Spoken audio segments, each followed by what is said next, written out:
into this because we're definitely gonna have to. We were talking about it before you came on. Your whole recent tweets about spices and So classism. And fascinating. It was like, so fascinating. I was whoa. like, oh my God. Yeah, I feel like I always have like, if you follow me long enough, there's always like just most random things that I'm so interested in. And I feel like I had tweeted about that like years ago. And so when that person had that tweet, I was like, this is the purpose of having all this information in my head all the time. Is that now I can be like, this is actually a historical precedence to this. It's not just a random reason that like British people or like white people think that seasoned food is bad. I'm like, you actually used to not think this. But there's a very particular reason why all of a sudden it's looked down on. And it's like, yeah, it's because the masses now have the ability to season their foods. And you think that it's like beneath you. And that's insane. Yeah. I am Crunk Chocolate. I'm with the Show Bros, Tom Bomb, Lando, and this is a wonderful special episode for you. The voice you heard, Zito. We just gonna get into it. Shady Gang, show some love. Show some love. Show some love. Thank you. Speeding home, I'm probably sure you ran a few red lights and you got here. I appreciate you. No problem. How you doing? How's the day? It wasn't too crazy, was it? No, I'm excellent. So this summer is like my slow summer, and I've been, taking naps in the middle of the day, reading That's what's books. up. I've been living like my mom used to say. She's like, you live like a poet without ever writing any poetry. And so it's like I wake up, I work out, and then I read a little bit. I fall asleep. I might have some friends over to drink, and then I watch some TV or watch a little movie, and then like I read some more, and then I fall asleep. So, I mean, you can say that that's the life of a poet, but you are a writer. So you I can am. say that is also a lifestyle of a writer. So I think you're actually nailing it, sir. Yeah, I've always that's been my entire thing for a long time. It's like have a life that has a lot of lightness to it. Even with all the heavy stuff that I like deal with and encounter, is like if it's light, generally I can handle all the rest of that stuff. So it's like regardless of anything, I like things to be a little easy. So does your mom just like read the crap out of you like on a daily basis? Like, She's because like every she's time that you reference her, like it's like she's like telling you that like no, I expect more. Like, give me more. Yeah, it's so funny. The last tweet that I had about her was that she had called me because I hadn't talked to her this weekend. So she called me and she was like, "Oh, do you have another mother?" And I was like, "What are you talking about?" She's like, "Well, because you obviously must be calling her because you haven't talked to me in a while." And I was like, "What are we doing here?" And she's a comedian. And And it's she's a like, comedian. but you see in like a lot of the responses, a bunch of people were like, "Is your mom Nigerian? Is she Igbo?" And I was like, "Yes." Like that's just how they behave. It's never just a straightforward like you should call me. It's like, oh, you must obviously be talking to someone else. You must obviously have another mother that you've been calling this entire time. Yeah, my mom, she's like me in that sense. Like my mom was the only person who would call me ugly when I was growing up. And it was like, not even that she's trying to be mean, but she just Yeah. teases me all the time. She's like, you have such an ego. Someone needs to like you. And then she'll call me ugly, and I'm just like, but the funny thing is, I look like you. So it's like, if you're calling me ugly, we're going down together. That's hilarious. It's honestly, I say something along that lines to people. I will be like, "Hey, I have to be mean to you every now and then, so you appreciate when I'm being nice to you." Yeah. And it's like sometimes you got to know that the spice can't come, so you respect it. It's like you give the jab, She is just so let them loving know. to every one of my siblings. It's just me that are like, she brings the gun out for her. She's like my children, the loves of my life. And then she'll turn to me, she's like, and you. Grief. I'm just like, I understand because like out of all of us, I'm probably the most like, high level self-esteem. Just you've seen it. Like everyone has seen it. So she's just like, no, you walk around like you own the world, and someone needs to sort of stand against you. My number one hater. Imagine if she wasn't doing this. Who would you be if she hasn't been? If she Oh, wasn't yeah, this I would way? have been out of control. Oh, this is great. Well, the first part is tell us a little bit about yourself. I would like, and then we'll get into your book a little bit also. So, I feel like you've given us a pretty decent dose of who you are. So, I mean, I guess what more would you like to add to that? What else can I say? I'm a writer. I was a former engineering student. I feel like that's the regular bio. Like I played soccer in Turkey for a little bit. What else? I love books. I love poetry. I love writing, but I also do a bunch of stuff. I've been a narrative director, creative lead at a bunch of agencies. I've done stuff for all the cool companies, all the cool brands. I've done stuff for Jordan, Nike, Adidas, Canada Goose, the New York Islanders, weirdly, La Liga. Look, I'm a New York Islanders fan. I've done so.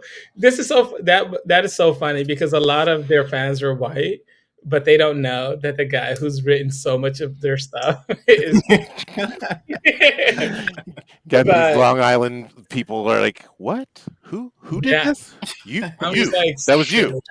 secretly, I'm behind the scenes.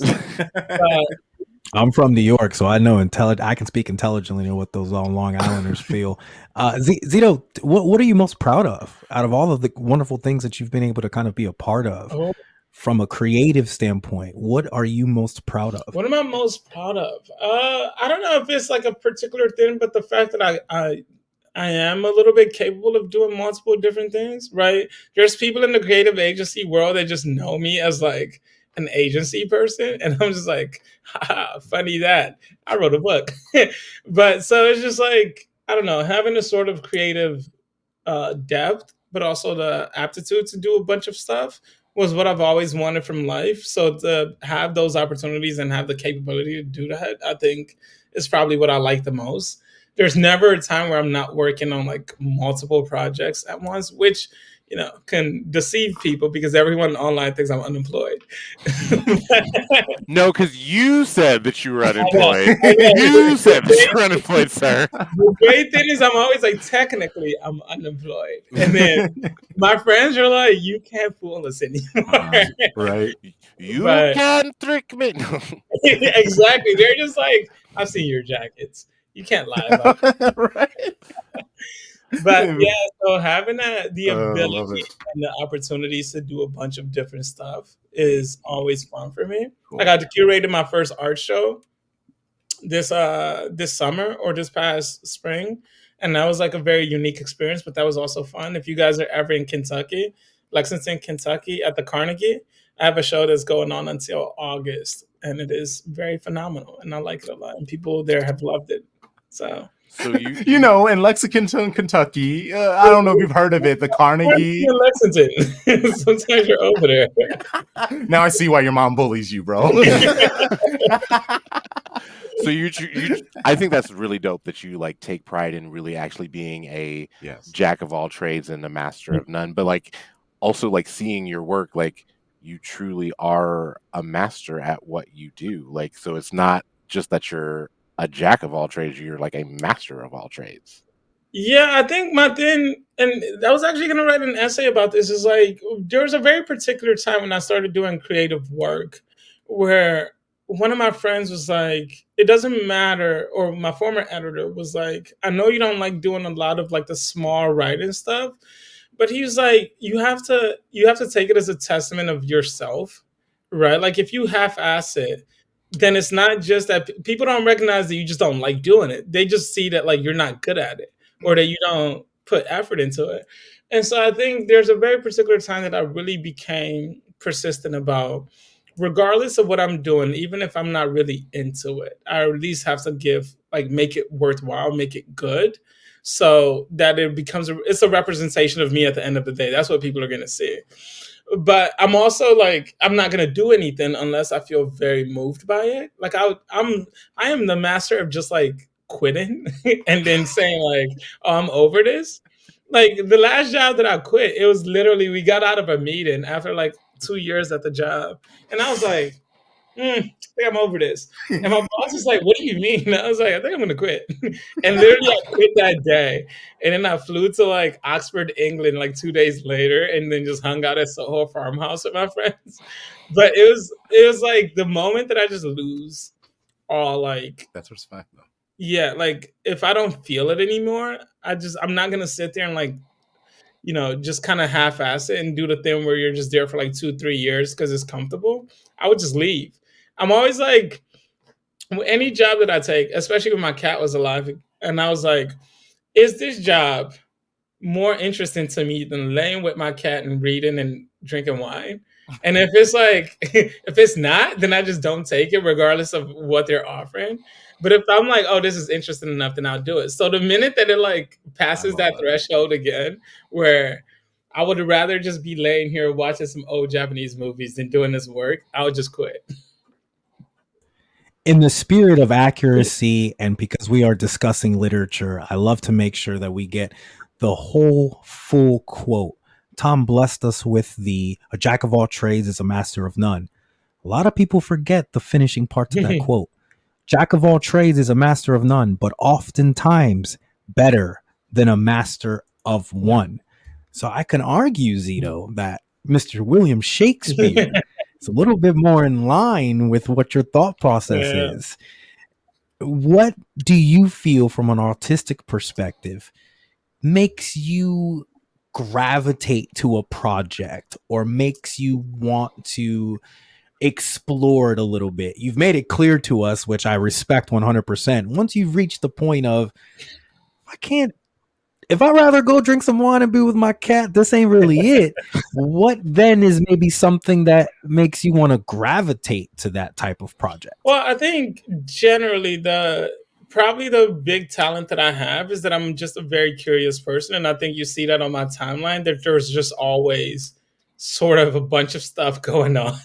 And I think for someone who's new to it, just feels like very eclectic. Like it's just like there's too much. But I think that sort of curiosity. So I think like the essay that I'm probably going to write for this collective that I just joined is about this sort of need that I have for things that feel like real life. And this is going to get a little bit philosophical now. Is that I think generally in the world there's a lot of like things that are very artificial and sentimental.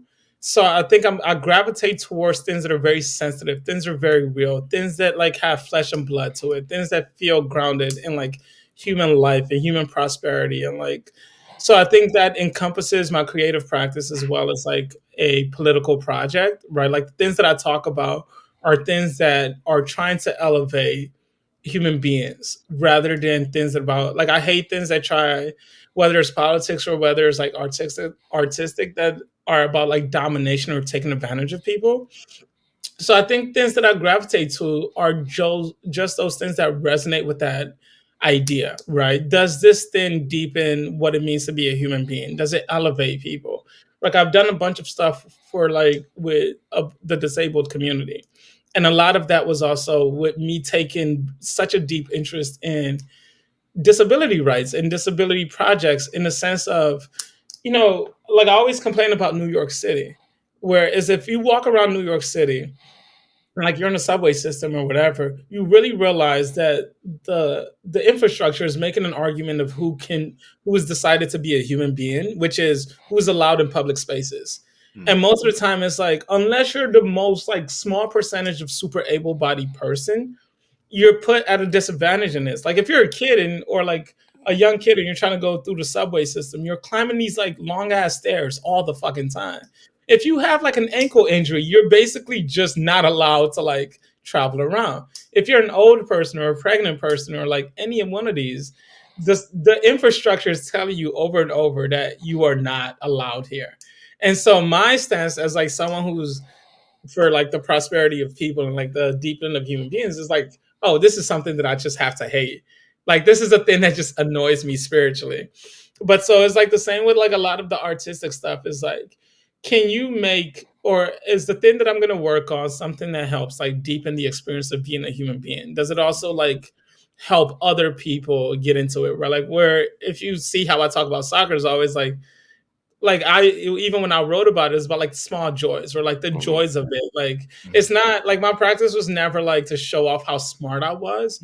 It's to sort of translate the experience of why I find this game so fascinating to a larger group of people, right? Whether that's through nutmegs or like those small moments where I'm like the beautiful game, like the most absurd shit. It's always like this game is fun and it's ridiculous and it's absurd, and I want you to sort of see that and experience it, but also like be invited into it. So I'm never gonna gatekeep soccer. I want to invite you into it, and I want you to understand that like this game, for as much money that's into it and whatever it is, it has particular powers and it has particular like attractions to it, and it is also making an argument about universality, about like joy, about like community. And I think those things are important to elevate. So I think that's always my driving force. Like if I'm doing a curation project or whatever, it has to be making an argument about adding to the depth of what it feels like to be a human and what is like the miracle of life, I guess, whether that's it through sport or that's through art or that's through like politics. It's always like gravitating around those things. Sorry, that was long. No, it was great. It was great. Like I was just thinking, like I could ask. I was like, I could ask him 7 different questions off of what he just asked, what he just said. So, but I think I am gonna stick with this one. One of the things that you stated is like you are very concerned about the humanness of and the human condition and making sure that like people are not being trampled. I know that you have been very, very outspoken about the terrible genocide going on in Palestine for the last 8 months. As a creative person, has your stance on this like kept you from any projects that like have been offered to you, and what has it like opened opportunities to like to build like community for you? Because I think that like for me, like just reading more of your tweets like made me realize like, oh, like I'm like there's certain things, certain lines that I'm not going to cross anymore. Like even if I can just take small action, I'm not gonna like I'm going to take that small action. Yeah, I feel like, a little bit of my sort of being provocative as a human being is that like I've just never cared about opportunities lost with stuff like that.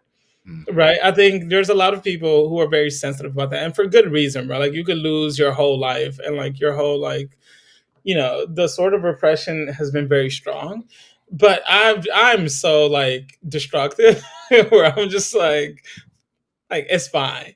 Right. I'm pretty sure there's been a bunch of opportunities that I've lost. There's been people that I stopped being friends with because of it.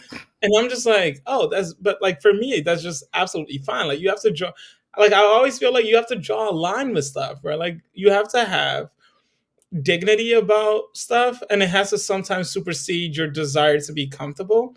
And I understand people who don't do it because, the more precarious you are, the less likely you are to make these like very loud declarations the way that I do. But it was so interesting at the beginning of this because I was talking about like Palestine's been something that I've been talking about for like years. Yes. Right. And so it was so funny when all of this happens, like a bunch of Zionists were in my DMs like, why do you care about Palestinians? This doesn't involve you. And it's like, oh, you're so new Stay here. out of this. And I was like, you're so new here. Like, this is like, I've been talking about this since I was like online, right? Like, I think I started being like really online on Twitter like 2011. And in my old account, you could search back and see like everything that I was like tweeting about Palestine. Like I'm always tweeting articles, I'm always tweeting like essays. I was tweeting about Edward Said like years and years ago, or about like John Berger's like essay. So it's never been, this has just been consistent with like how I think about the world. And I've always like been against the occupation. But it was interesting because it's like, so in Michigan here, we used to have this like fake World Cup tournament where all like it would be bracketed the same way as a World Cup, and all the countries would play against each other, and it's all like all former players, like the college kids and everyone. And I used to play for Nigeria all the time, but like anyone who knows Nigerians know that they just like to argue and fight. and, like, and I got so annoyed by it like a couple of years after that I just stopped playing for them. And I was like, oh, I just need a new team to play with. And there was a Palestine team, but they never have enough people for obvious reasons. And so they would always get smacked by every team. And so I was like, you know what? I'll play for you guys. First of all, because I've always, I have a bunch of Palestinian friends, but I'm always also just like, oh, this is a nice way to like live out your politics, but like in a soccer way. Mm-hmm. And so I would play for the Palestinian team, and we would do so well because the team just ended up being like, all right, let's get it to Zito in midfield, and then he'll just dribble all the way up. It got me in such good shape. But it was so funny because the last year that we lost, it was the last year that I played, and we lost in the semis to Morocco. And it's interesting because the reason that we lost was because we were playing against, I don't know if you guys know Sunni Saad. Yes, but I do know, as a Kansas City person, I do know Sunni Saad. So Sunni and Hamoudi and I played on the same U team together, and we all played growing up. And so when we were playing Morocco, Hamoudi was playing on the team, and I went up to him afterwards. I was like, come on, come on. And so I was trying to tell the rest of the team that, like, please don't give him space because this man is going to shoot from 30 yards out. Why is he here?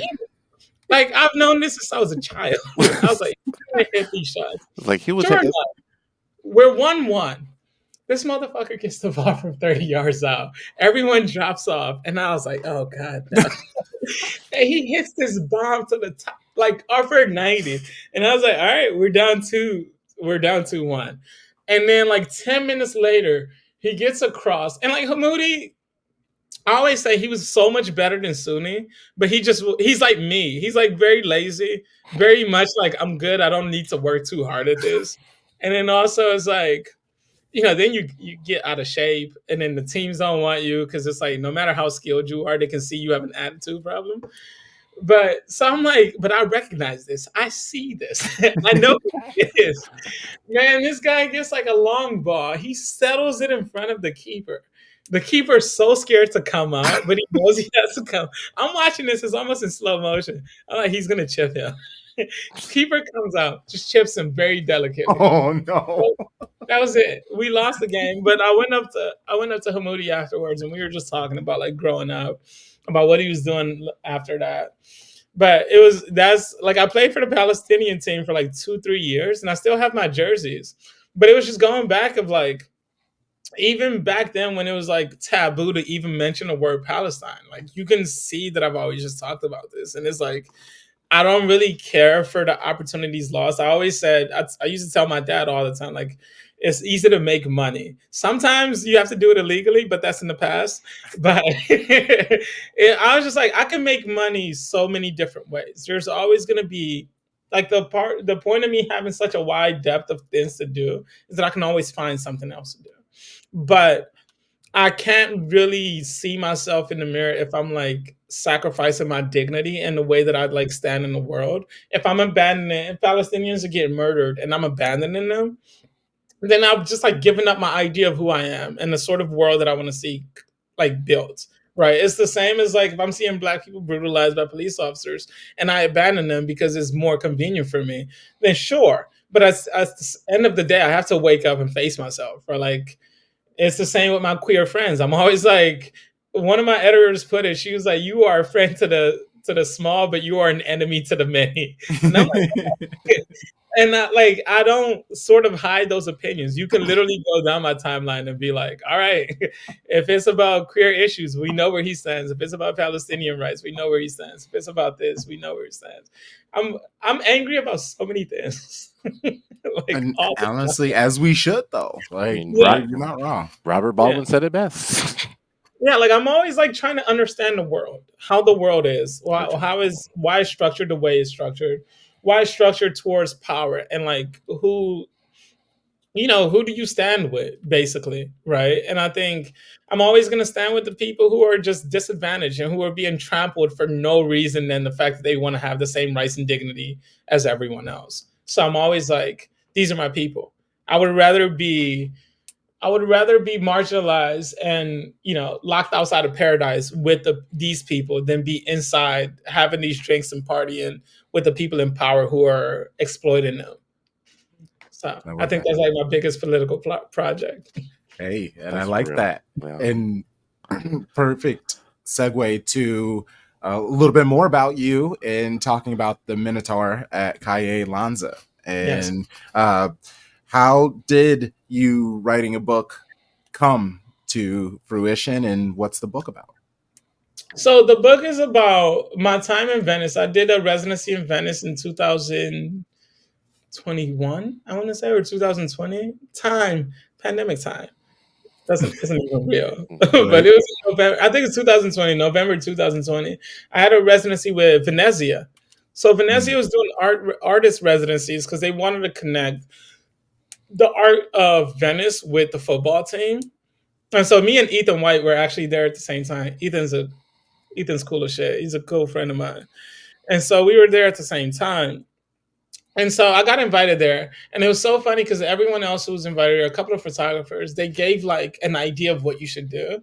But with me, they're like, you'll figure it out. We trust you to like walk around and have some thoughts. And I was like, that is a lot of leash that you're giving a person who is extraordinarily lazy at heart. And so, but I had a friend there who's like a professor at the university, like he's a Venetian historian. And so him and I, like it's in the book, like him and I would just sort of like go, because you could still have lunch and dinner outside. Like there was a lot of outside dining. So him and I would go drink some coffee, have some wine, and walk around. And he would sort of give me the history of like the different areas in Venice at the time. And so the book is sort of structured around these walks that I would take around Venice, and about the people that I was meeting there, and about like the sort of experiences that I was having there, especially as like one of the few Black people in Venice at the time. So there was I think there's a couple of people who went in there expecting like, I'm going to talk about how beautiful Venice is, how about all of this. And I was like, yeah, but when you're like a non-white person in a very particular space like that, your experience is not, oh, Venice is just this beautiful place. Like, for example, it's like my thing with going to places that are aesthetically pretty is that means nothing in a sense. Like, what is like feeding your eyes doesn't really do anything. It doesn't really mean anything. And with the sort of person that I am, I'm like more concerned about how do the people there live, especially the people that are at the bottom. Like, how are they treated? So as like one of the few Black people there, the people that I was noticing were like the other migrants, the refugees. It's like, well, how are they treated? So if I'm flying over the Mediterranean and we're like, the Mediterranean is a beautiful sea, in my mind, I'm like, yes, like I love the Mediterranean. But at the same place, I also recognize that's a place that a bunch of African migrants get drowned by Italy all the time and by Greece. So it's like, for me, the idea that this place just looks nice doesn't really do a lot. And so I was just walking around and like thinking about all these things. Like I wrote about like going into one of the big basilicas there and seeing that the priest was actually an African, like a Black African, and like talking about that experience of encountering this person in this position of power in a place that is not really friendly to like Black Africans. And so it was there, but I'm also at the same time, because I was like helping my parents back home, like who are in Detroit. I was helping them with a lot of tech stuff. Like I always go back home and help my parents with stuff. So I was talking, like it also gave me time to reminisce about like the journey of being an immigrant, how we got to the United States by a stroke of luck. And then also like the relationship with my dad, which was like the defining relationship when I was younger. Right. I think it's almost like the most like stereotypical male thing. It's like me and my dad have problems. And it's like, yeah, sure. Like you're like every other guy in the world. But a lot of times that I write specifically. I don't try to write for like as a generalized thing, right? Like I don't write about like the general idea of like guys and their fathers and like the competition. I just write like this is what happened between me and my dad, and this is very particular, and this is where it's at now. So it was a time for me to reflect, on those sort of relationships and write about it, and then also like give my dad the grace that he deserved. That like when you're a kid, you really when you're a poor kid, especially, you don't really see how poverty affects your parents. You know how it affects you, right? Like I'm just like, when I was younger, I'm writing and thinking about these things and thinking like this is humiliating. Like out of everything, poverty is just consistently humiliated. It shows you like the limits of your world, but it's almost like someone's just rubbing your nose in it all the time, showing you that like you don't have anything. You'll never be this. Like this is the limit of your like potential. And so it's these constant humiliations.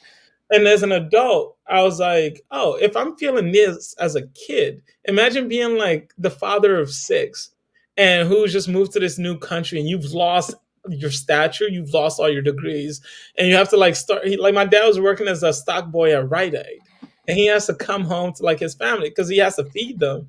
And I'm like, you like that is humiliation on a scale that I couldn't even experience and think about as a kid.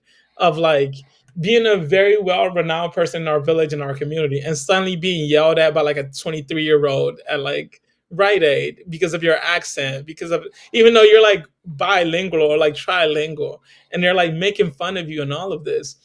And then you have to come home and then also deal with the problems at home and all of this. So it's like, looking back at those things and really looking at how poverty was the structure and condition and how it like intensifies everything. Like even if me and my dad would have problems now, it's never going to be as intense as the fact that like back when he was basically working to survive, not just for him, but also for all of his kids. Right. So it's like I wrote a little bit about that and just like having those sort of reflections. And at the same time, drinking wine and taking long walks in Venice. So it's a nice little mixture. That's honestly the experience. When you were talking about being in Venice and everything, my first thought was, man, being a black in Venice, especially doing the things that you're doing, that would have to be a wild experience, because especially to try to find inspiration and just how an experience could quickly just sour. Like you're just enjoying yourself, and then a person walks past you and just gives you like the like worst glance. Yeah. And you're just like, well, shit, this espresso is now ruined. And like the whole vibe is off.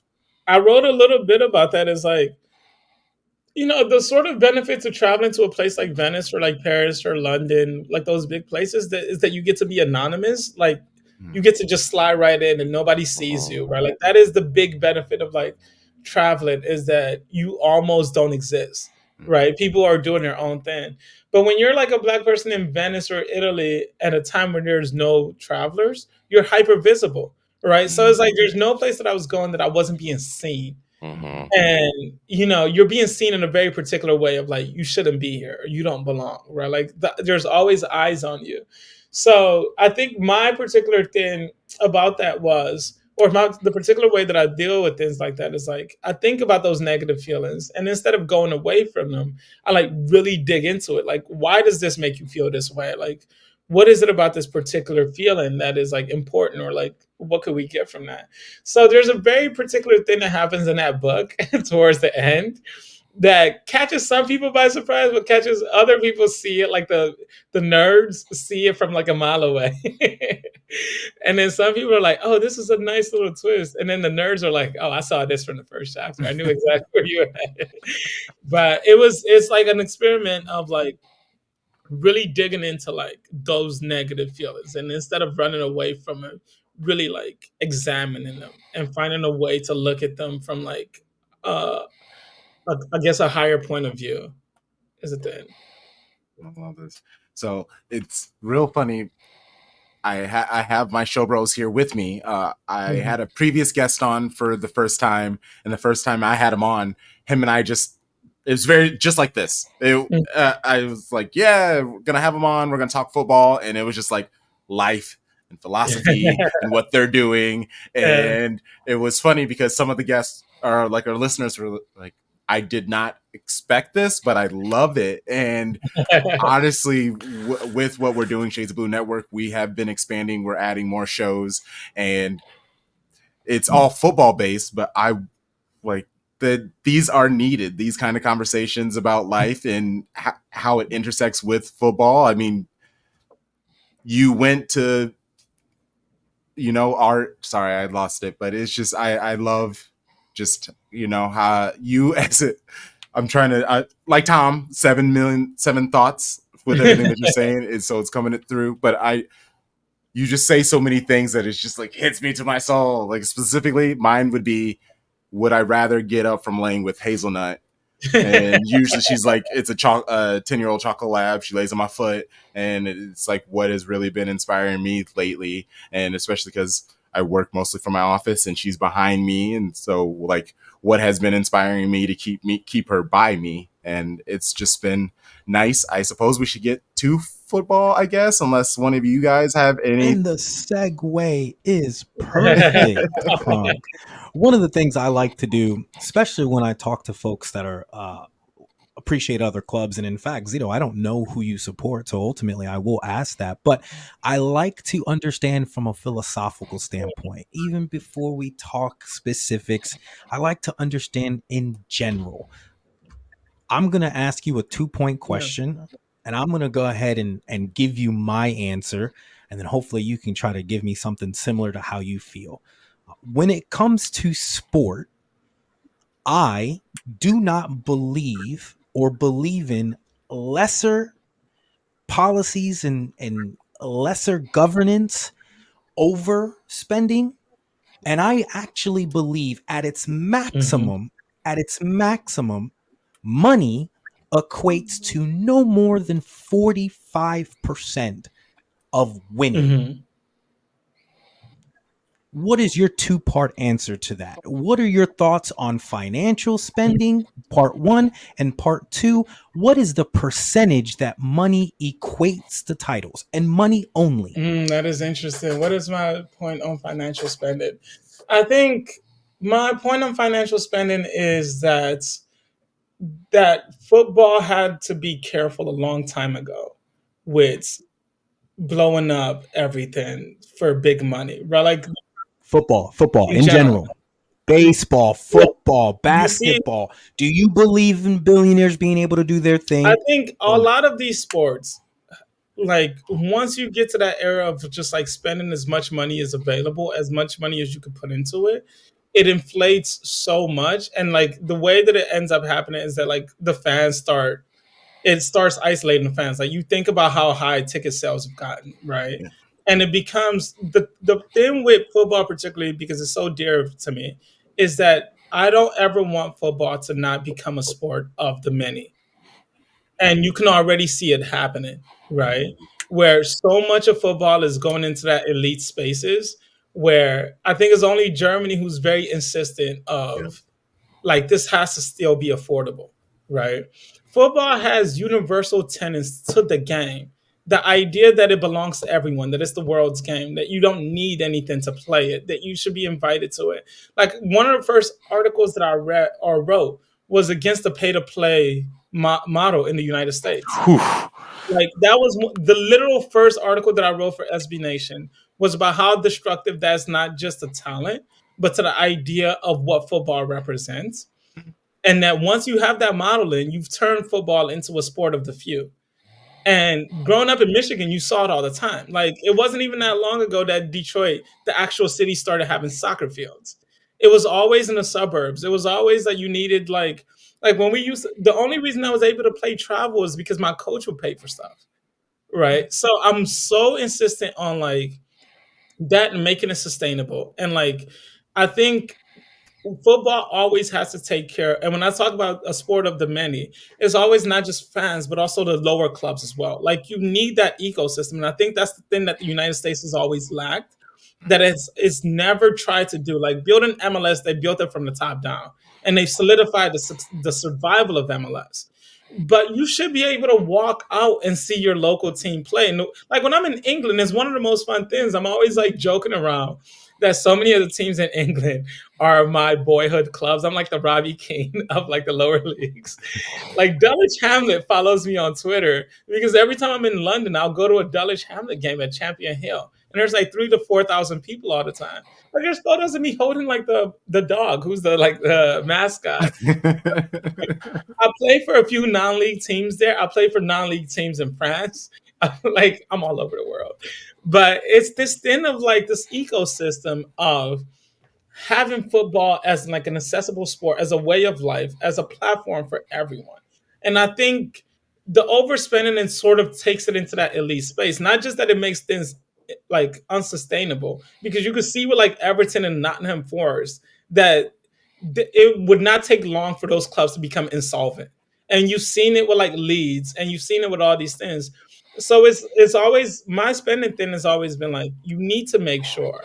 The reason for those caps and for those things is to make sure, because you could trust the big clubs, or like you could trust isolated clubs to sort of do it well, but you have enough examples that once those guardrails are off, it only takes one ridiculous, reckless owner to end like a football club. And then you're talking about this tenant of the community is just gone now, right? Like all of a sudden you're talking about AFC Wimbledon and how long that they were gone before they were bought and rebranded or whatever. So it's about keeping that sort of accessibility, keeping the sustainability of that model, right? And also keeping the fairness of the game, right? The ability for teams to move across, but also the ability to keep, the thing that we like so much about football isn't just that like the best teams play, but if you're watching the Champions League and like Ajax is having like a ridiculous run, and it's like, oh, the fact that Ajax could do this, but then the current world that we're in is like the minute that run is over, that team is just like they pillage it, right? Yeah. Everything is done. But that wasn't how it was not that long ago. Like the era that we fell in love with football was when it was still, oh, like Ajax could go win, like Porto could go win, and they could still be like a dominant force for a little bit of time, right? So it's about keeping that, I wouldn't say parity, but that sort of chaotic element, which is if a lot of teams are still can compete on a financial scale, you have a lot of ability for not just you have a lot of ability to add the depth to the game where it's not just isolated to like 4 or 5 clubs, right? Like Real Madrid wins every fucking Champions League now. And it's like, it's all fun and games, but I think at the end of the day, a lot of us want not just one of the bigger teams to win it as well, but like the smaller teams to get in there as well. Like that's the whole point of having these things. And that's what makes football so fun. It's like, when you go to somewhere like Germany and you see Bayern win the league all the time, that's not fun for anyone. But if you see Leverkusen come in and then suddenly do this, like what you want isn't that, oh, Leverkusen's come and done this and Xabi Alonso should take the most money and go somewhere else. It's like, no, like Leverkusen should become like a dominant force and bring Dortmund in and bring the rest in. It's like being able to have the competition and the ability for teams to do something magical is what makes the game interesting. If you turn it into a game where it's only like the elites get to do this, then it's like nice because you get to see high level football, but it also isolates so much of the world. It isolates so many communities, right? Like all of a sudden, like what's the point of being like a not that what's the point of being like a fan of like Crystal Palace? But at the same time, if you know that you're just gonna languid in mid-table all the time, then it's just like you're just playing to like sell players off to like the best teams. And so I think Serie A used to be really good at having a lot of competitive teams, and it still does now, right? Like Napoli will win, Inter will win, like Milan will win, and like Serie A is becoming more popular again, except for like incredible racism that they have. Yes. Unsurmountable. But like also, this was like the most interesting German season in so long. Yeah. Yes. And it's just like, yes, because not only was Leverkusen doing well, but also like Dortmund went to the Champions League final, right? And it's just like having that ability is always going to help grow the game more because you don't want everyone to be an Arsenal or City or United fan. You want someone to come in and be like, oh, I'm a Fulham fan, or I'm a Bolton fan, or I'm like a Leicester fan. And like that spreads it out more because you have to think of the teams not just as individual teams, but as individual stories. And those stories are entryways for people to get into the game and entryways for people to stay into the game.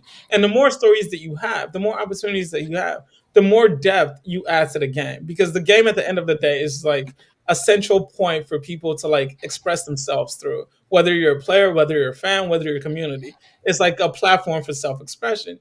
And what I always say is that we need that accessibility and we need that availability and we need more of it more than just isolating it. And I know the more money that comes in, the more that the people at the top want to like consolidate it because you save your investment and you also like get to control and be the dominant force. But it should be up to the forces that be to make sure that it's sustainable and to make sure that football is still available as like an expression of the many more than the few. What was the second question? I feel like that was a long ass answer. What percentage do you equate money to winning championships, titles, any I sport? feel like if you look at the numbers, and the numbers are pretty clear on this, it's like it's exceptional for teams who don't spend the most to win. It's like a rare case. For like, even if you look at Arsenal, which I'm a fan of, sorry to break it to everyone here, is Oh, that nice, the bro. minute that Arsenal's wages rose, is when Arsenal started being back at the top, right? It's like you look at isn't it? And it's not like the most spent money, but like look at the wages. If you go to every league right now and you look at the highest wages, that corresponds directly to the teams that are at the top. And sometimes you have teams that fall out, like United will fall out, whatever. But then United, it takes so much for teams that pay the most to be bad. So that's why United is such a funny case. It's like literally you're breaking the status quo by continuously finding a way to like be bad in spite of what the evidence says that you should be. Right? It's like most like 90% of the time, if you have the highest wages, you'll be at the top. Right. So that's the money that corresponds. It's not particularly like how much have you spent on the player, but it's like how much are you paying for your players overall. That tends to indicate where you're gonna be. Because players will go places that the best players will go places that they're gonna make the most money. Right. And it's like that's just the law of the land. If I go to Apple, I'm probably gonna find the best engineers in the world because Yeah. the best engineer in the world isn't going to go play at isn't going to go work at like a startup, right? Like you go to work at Apple, you go to work at Google, you go to work at like Meta or some shit like that, right?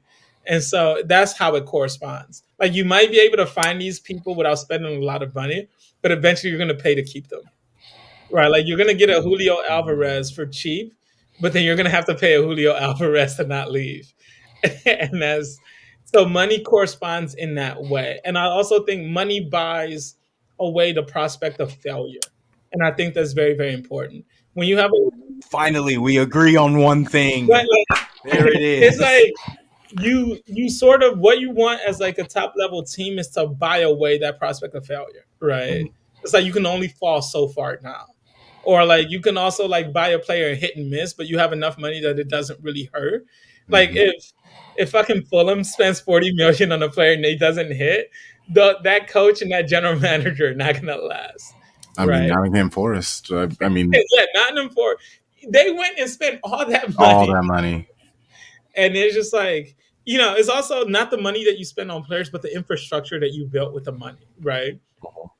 Like it's never just when I'm talking about the highest paid and the wages, it's also like who your backroom staff is, who your front office is. And that's where the big money is. Like you can buy a more robust scouting department. You can Interesting. So quality of hires and quality of transfers. Yeah, but you need money to be able to have that quality as well, right? And more money gives you more outs to be able to do it. You can mess up a hire on a scout, but if you have if I have $100 and scouts cost like $10 and I could buy 10 of them or however much of them and one or two are bad, I still have 8 that are ridiculously good because I just hired the best at their position. But if you're not a big club or someone why would they want to work for you? You've also presented that dilemma. Why would I go there and make $12 for you when I'd rather go to a bigger name and maybe take $7 or $8? Exactly. But like the thing where you have a more equitable way of like money being distributed is that there's more people who are coming into the game and there's more like you can have the 3 best, but like think of like the way Brighton work, right? Brighton has a robust scouting department. Mm-hmm. And Brighton has all of these, and those players, those scouts leave all the time, and their players leave all the time. But they're so insistent on like finding them right before they get big that it's like, all right, come here, and it's like almost a work study, and then you get paid the most. But like if you have equal or like a more equitable distribution of money, you at least have the money to build that kind of network, right? Yeah, Build that. But if it's just like they're just gonna, you don't even have the money to do that, then you have such a small chance of getting it right all the time. Yeah, I, I'm I, with you. Oh, sorry. I just You think got it. it like it's so interesting that you say that, like especially like looking at it from a WOSO perspective, Hmm. like you see the teams that are like building the back infrastructure to like make their clubs attractive. Like I live in Kansas City, so like it's obviously like Ooh. yeah. One of my children plays for you. But by children, I mean like one of the people that I used to train with, like one of the young players that I used to train with and Oh, like bully all the time. who? But my girl Izzy Rodriguez. Oh, I Oh love wow. Izzy. Yeah, me and Izzy are like this. Like Oh, me let's and go. Izzy would train all the time in Detroit or Michigan. That's right. Because she is. Yeah, I forgot that she was Coldest from. left foot in the game. I love that woman. I mean, So, the assist that she had. Well, I call it an assist because it was a hockey assist on the corner Yeah, for Loren's goal in the last match was pretty sweet. Um, yeah, she's great. but I think like when you say like building that infrastructure is so important, like I see that through definitely in the women's game. Hmm. Like you see teams like Kansas City Current, you see teams who have their own facilities and like the huge disparities between the two. And I think, and then I think about what you just said about like m- um, making it such that like everyone is involved so that you Hmm. grow the game. Like Yeah, I'm concerned about like that because when you said like you're like every club is a story, it's not just a story, it's a community story. yeah, And I'm worried that we are losing community stories, particularly in WOSO when communities aren't even like totally built yet. yeah. mhm. Like Warsaw is so interesting because I think you have teams that are really run well, but you also see not just in Warsaw, but just in women's soccer in general, right? There's this idea that like like a lot of the guys used to say this thing of like the game's not good, blah blah blah, and I'm just like, yeah, because there's no infrastructure, Mhm. right? And it's like if you built up the infrastructure to this game, naturally talented players will come through. You have better training, you have better, just like everything, right? Better travel, better this, better fields, all of these things. The game would just naturally improve. If I want the best musicians in the world right now, it's not about me going and searching individually. It's build a place, a foundation that elevates being a musician, right? If you want the best soccer players, you could think of it how Spain did. Like after they were just like losers for so long, and how they won that 2010 championship. Spain re-engineered their entire thing and made it where kids can come through the system and they could play, and like the best could be identified. You could play for free. You could do all of these things. You could come and your family never have to worry about you. And you had great training facilities. You had schools. You had all of this. And what happened? It's like their talent level shot up, right? You think of all the big footballing countries. Germany did the same thing when they wanted to win. Yep. Like all of these countries know how to do it. And then people get into places like women's soccer and they're like, oh, it's just not good. I'm like, I can go right now and see like these women's soccer teams that don't even have their own stadiums to play. I can go here and see training facilities that are like high school level or like college level shit. And it's like, that's not what you want for the best athletes, right? You build up this infrastructure and you can see teams do it individually, but it's also this weird thing of like everyone not thinking about the organized structure has to like lift at the same time. Like you have to, everyone has to be lifted.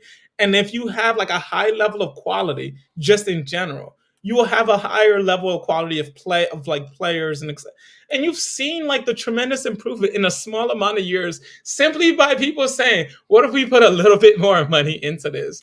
And then it's just like, oh shit, everyone's good now. Like, I have Yeah, that's right. such hard truths for you. But you've seen it in like global women's soccer, right? Like the US dominated for so long. And like countries are just like, well, what if we put a little bit of money towards this? And then all of a sudden it's like teams, like international teams were so good. England got so good by simply putting a little bit of money towards the women's team and making their facilities better, making their training better. And then they're just like, oh shit, why didn't we do this before? I'm like, you guys are idiots. Like all of you.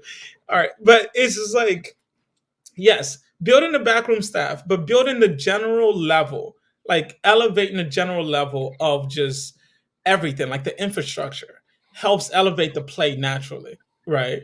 It's like, but that's just everything with in life, right? I think you can do any workplace. It's like if you pay people better and you have a better work life balance, you generally will have better production and better better better workers. But somehow when it comes to like women's sports, people are just like, this confuses me. I don't know how this works anymore. And so You believe in this infrastructure example that you're giving, which I agree with actually. You believe in this example for women's sport, men's sport, any sport, yes, correct?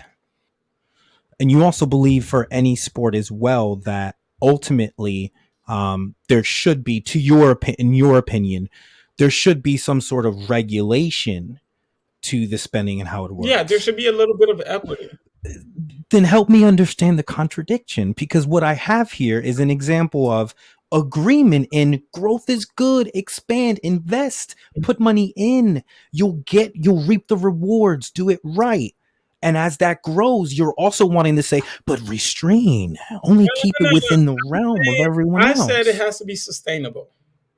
I'm saying that that's a really good word to use. That's a trigger word to be used. It has to be sustainable. Right now. The game makes money, and you reinvest the money into the game, right?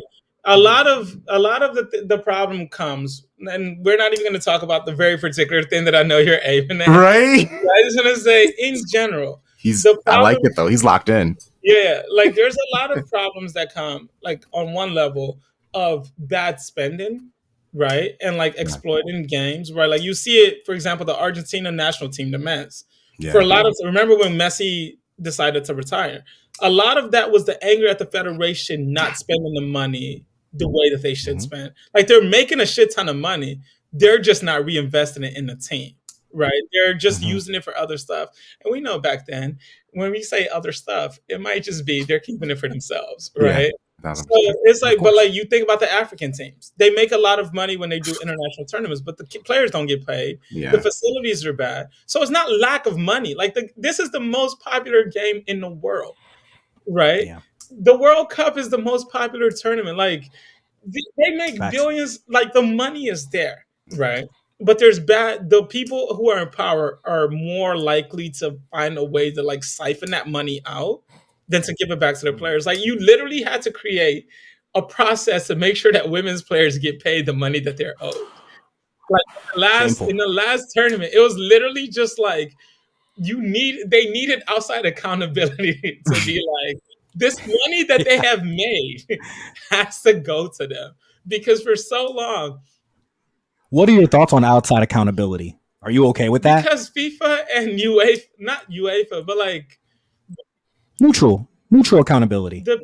Use another alphabet company that we want to make up to where they can go ahead and be someone that controls this, because I agree with you. It's absolutely devastating that we have national teams that go unpaid. We have the Argentinian women's team that we had a great episode earlier on our content season. That it's a detriment. You have so many examples throughout the world, and I completely agree with you. So I'm proposing a possible solution with you that we would have a neutral regulator. Well, I know where you're aiming at.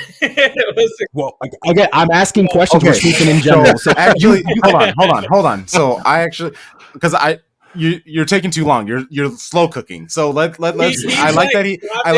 know. So I want to get to what you're trying to do, and you brought up Brighton, what they're doing, and I have been talking about this for years. Yes, this return in investment that they're getting for these players is great, but when are they gonna hold that line? Keep players, build. But the problem with that is if you do that for a couple of years, you're now not making that money back that you can reinvest in teams. Like that's the problem that Brentford and all those other, there's only so many jersey sales that they can do, especially when teams like Brentford and them can't even afford to do different kits every year that would, in theory, give you more money that you can then spend. So it's tough because you can't really grow. You can't. So it's like, yes, it keeps City from getting bigger, but it also hurts every other team that is in a top 6 brand that sells 1 million kits every single year. And I think it's in small things. It's the people who are setting these regulations that need to be doing better. It's like the media rights. Like, why is it split evenly? Like, Manchester City does not need the same amount of money from media revenue that Brentford, that Nottingham, and all them. It should be the bottom should probably get the more of that money, because it's so funny because Lando's thinking of it the other way, and we're just no, not at all, not at all. Way.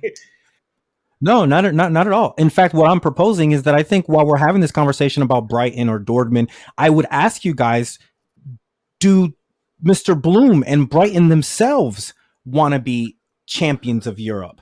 Part of this, guys, is understanding the product and the process. Dortmund specifically chooses to recruit players and not spend a lot of money. They have I'm sorry? Dortmund has no choice. With respect, I always think there is a choice. No, but like Dortmund doesn't. If Dortmund doesn't operate the way Dortmund does, Dortmund ends up being Hamburg. Yeah, Hamburg is the largest. It was one of the Hamburg and Schalke, right? Mm-hmm. Two of the biggest teams in Germany by population, right? And they tried to just go for it, and the result of them going for it is like you fail once or twice, you're done. Like, you're going to suffer those consequences very heavily. Dortmund is like, how do we survive and stay competitive, right? Which is, we get in the young players when they're really, really good. And when we sell them off in the superstars, and we use that money to buy younger players.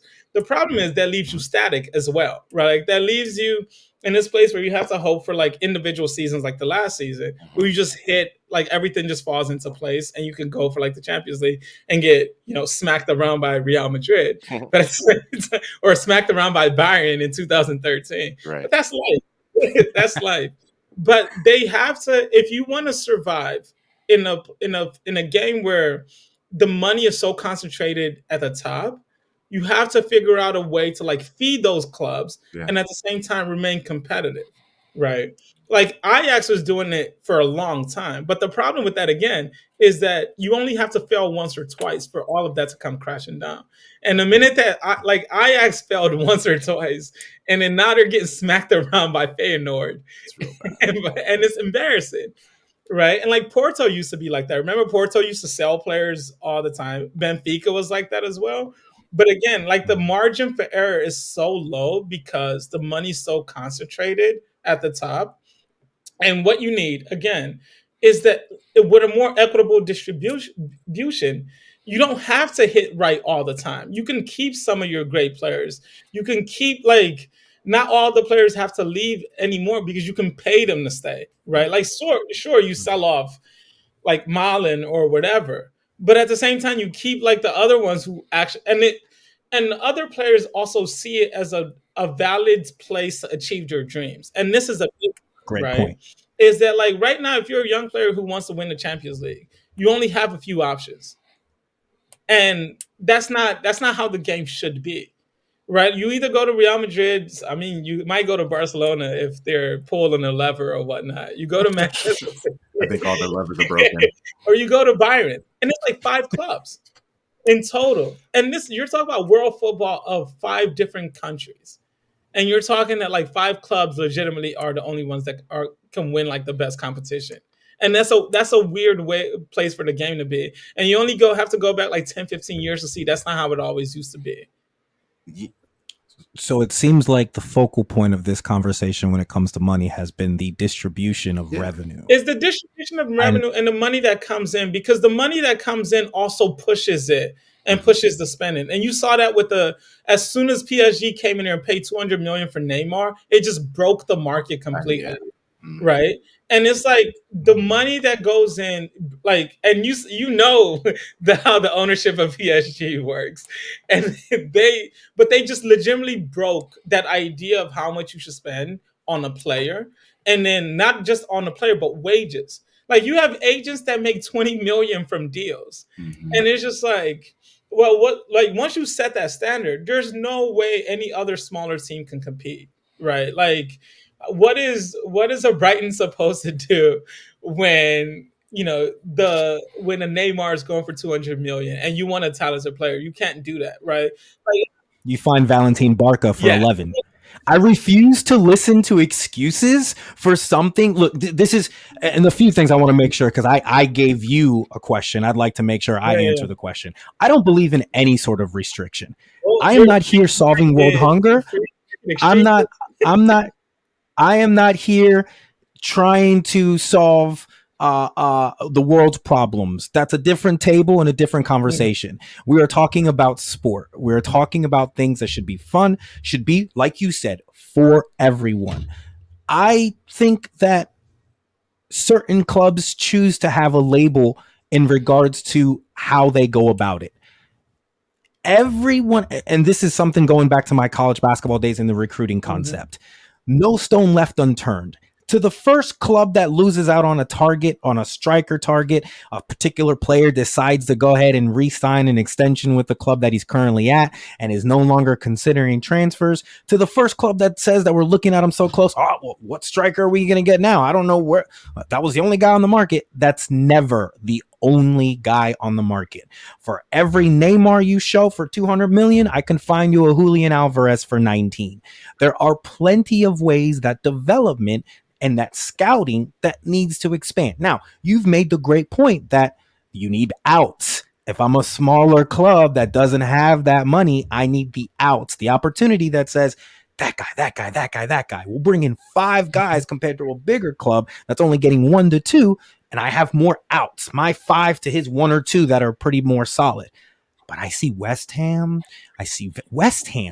signing players from a great Brazilian club.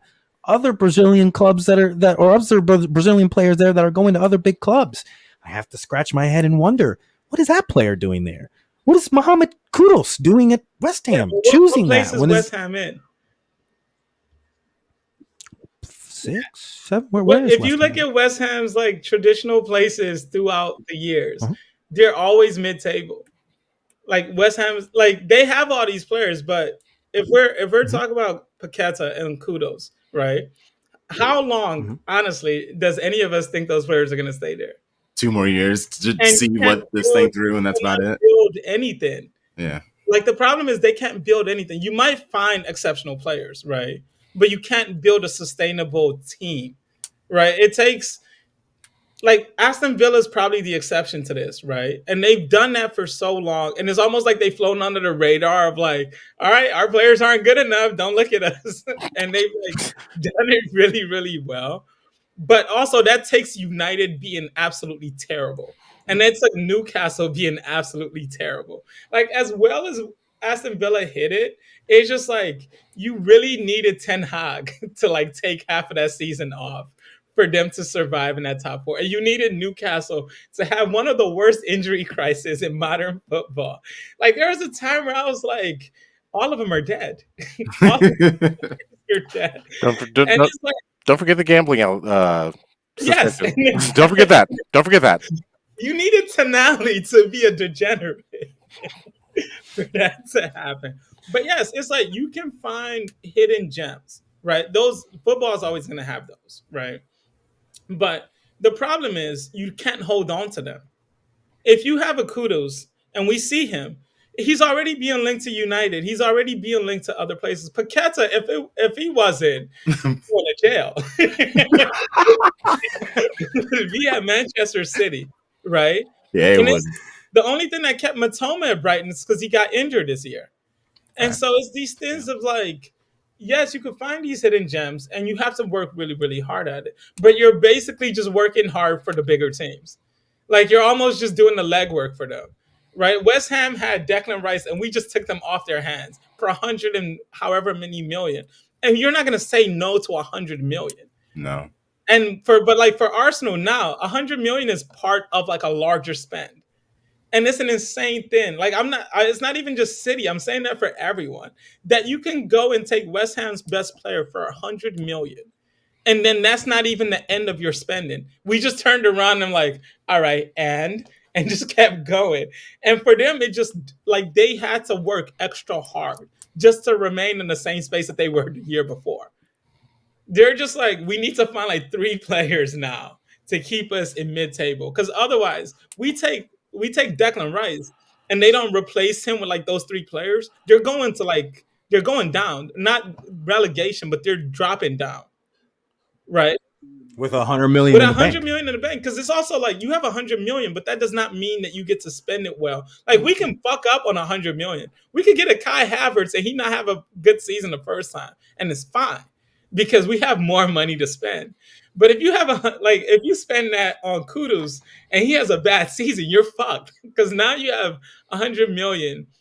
How about this? United could spend 100 million on Anthony and not even have to play him anymore because he fucking sucks, and that's fine because they can afford it. But if Brighton fucks that up, there's over.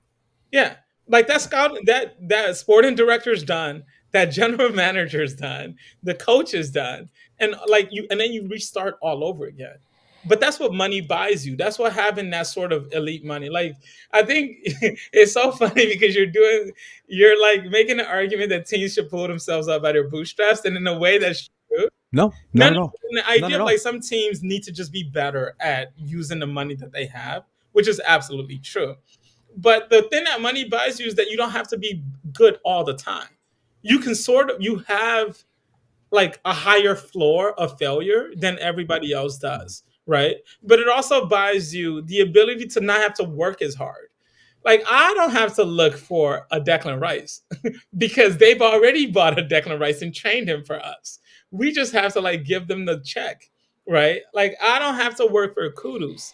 And like I don't have to send my scouts into Ghana to find this man.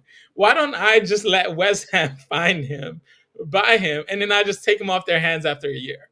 Right? They're almost like your feeder clubs. Where it's like, oh yeah, you guys go do the work, and we'll just take them off your hands when you're done. So are you saying that basically like these clubs are essentially like, to put it in an American parallel, like they're the NCAA? Yeah, they're your G League clubs. Like think about the way Bayern treats other Bundesliga clubs. Bayern would sit there, play against Dortmund's best players, and then And the just next take year two you're just from like, here. so we're gonna take Lewandowski off your Bayern for like year after year would just take the best players out of the teams that are right underneath them. And then what are those teams supposed to do? It's like you've taken Goethe, you've taken Lewandowski, you took Hummels. Like you're literally they're feeder clubs for you, right? And you think of it in the same way that like Barcelona and Real Madrid used to do the lower teams as well, right? Like they had Sergio Canales just sitting and going on vacation. Sergio Canales was the best player on his team, literally a rising star in Spain. And Real Madrid had that man doing get ready with me's while his team was struggling and crying for help. They had Isco doing food tours around Madrid when so many teams could have used him. Yeah. Right. And it's just like, again, when you have that much amount of money, you could buy players and just stash them. They don't even have to play for you. Right? Like if I'm to pick a city one, like Mahrez would just sit there until he's caught up for like his few games to shine. And Mahrez is just like, I'm fine. I'm chilling. Me and my wife we're going on the tube. we're exploring the city.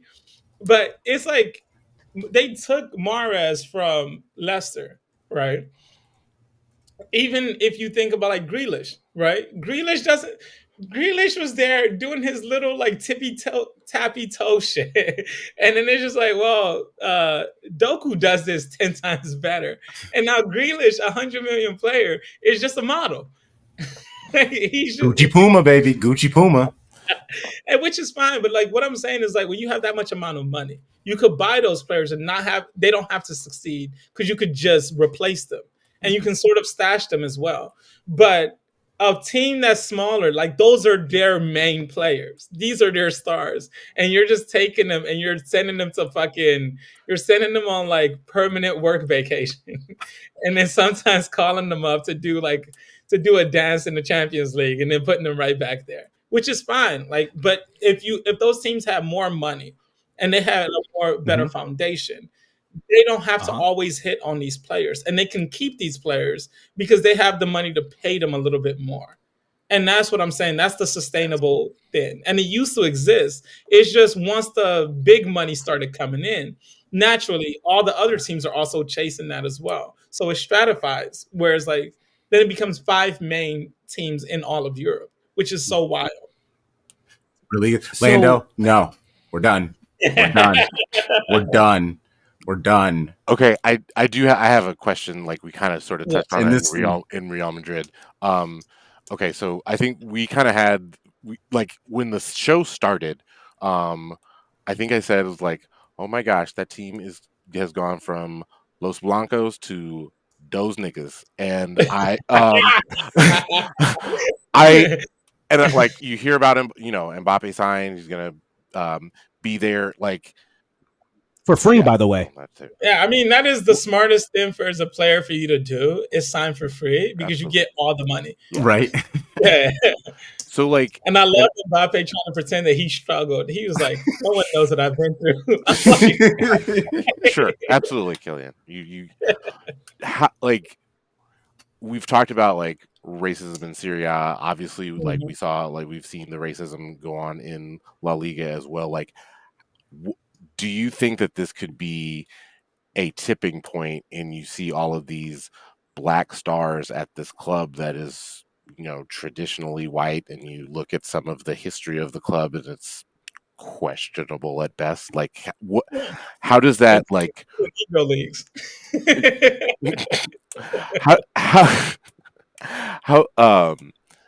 how will that impact the game? Like what kind of season do you think that they will have, like just not necessarily from like on the pitch, but like fan reaction from that their club makeup?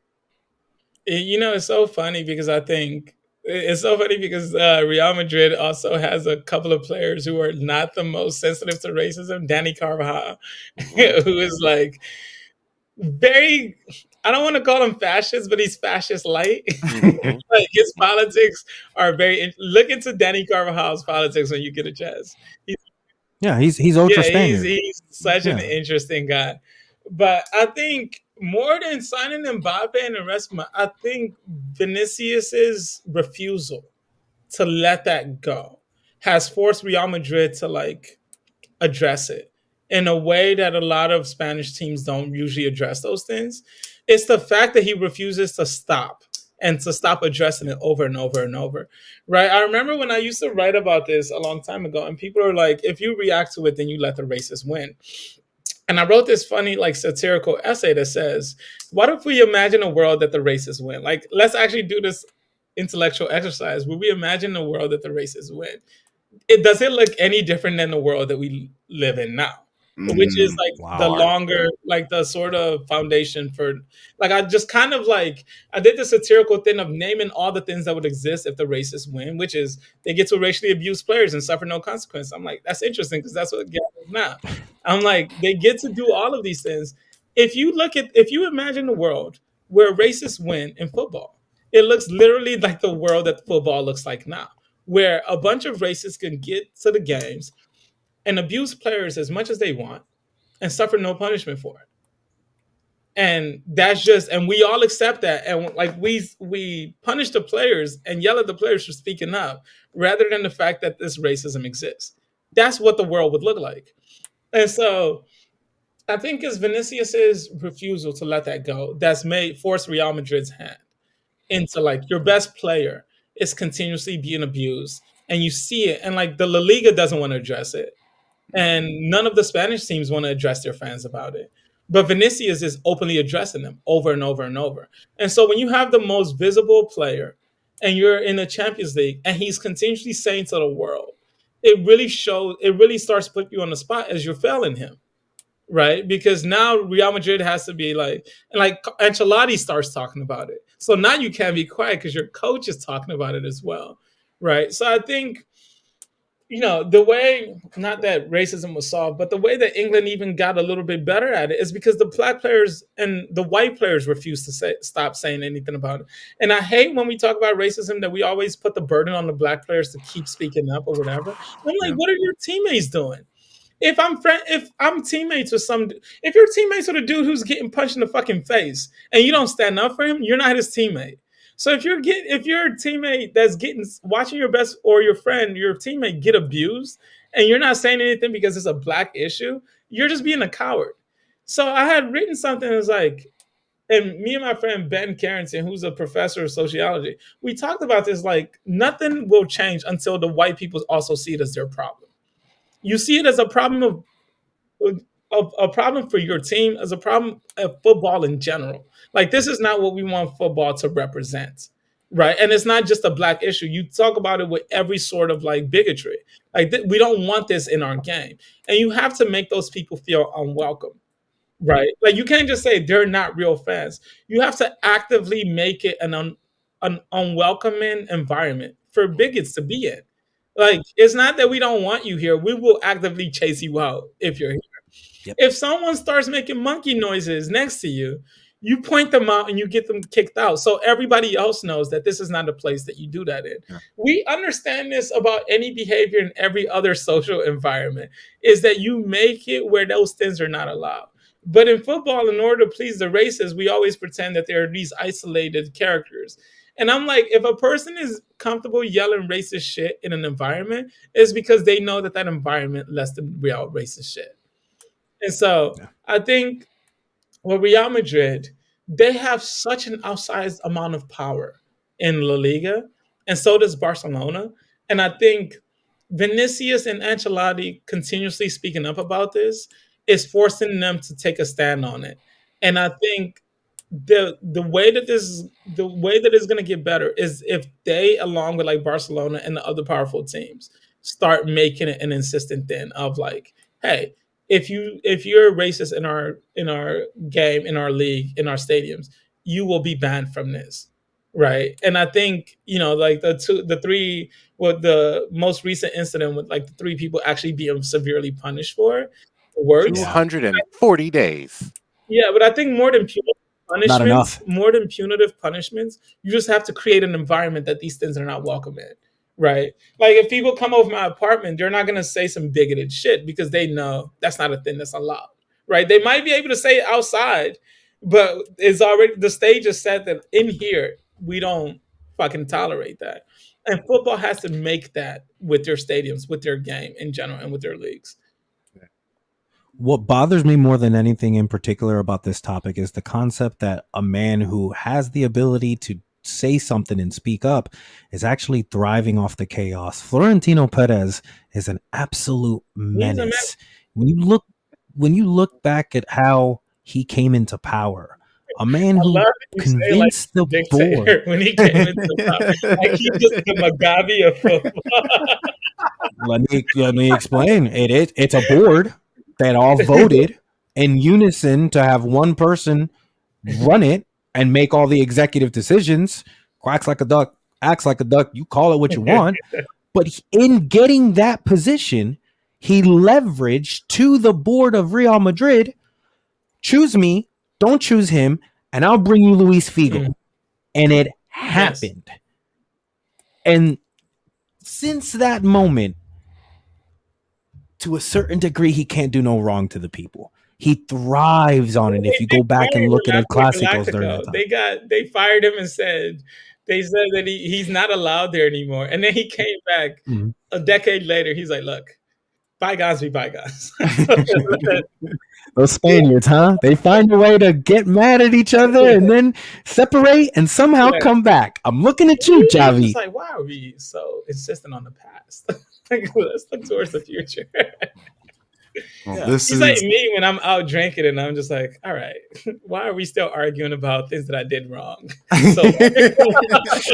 Forget about that stuff. Why are you holding on to that? Take you to the waterfalls. Let's think about Oh man. Well, thank you for giving us. This was a fantastic episode. Ups and downs. This is a vibe. Hopefully you enjoyed yourself enough to this has been very fun. Yes, come on again. Again, we appreciate your time. For listeners and viewers who may not know you, please plug yourself. Let them know how to find you and the things that you do.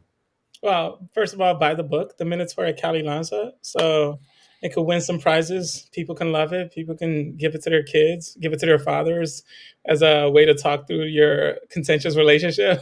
I'm also on Twitter. I think it's _Zeets.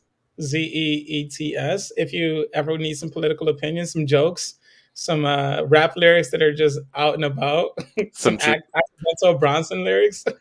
Yeah. Some tremendous reading recommendations. Yeah. I'm always putting up the books that I'm reading. I'm also putting up. I do book reviews sometimes, so that's going to be more insistent because I'm like unemployed in the summer, so I'm going to do a little bit more of that, and then yeah, so people see me out and about. Like people have been like seeing me all in Brooklyn, and which is freaking me out. Like some guy saw me outside of Barclays, and he was like, "You wrote a book," and I was like, "Yes, I did." He's like, "It was very good," and I was like, "Oh, okay, thank you." So you'll find me around probably Prospect Park, drinking some wine, laying around, and then missing some texts and calls. So. Well, Shady Gang, you know the vibes. It is content season where we drop a new episode every 48 hours, every 2 days. New episode for you. Yes. And hey, and you're helping contribute. So appreciate you. Yeah, thanks for having me. So Shady Gang, until then, you know the vibes. Shady Gang, Shady Gang, Shady Gang.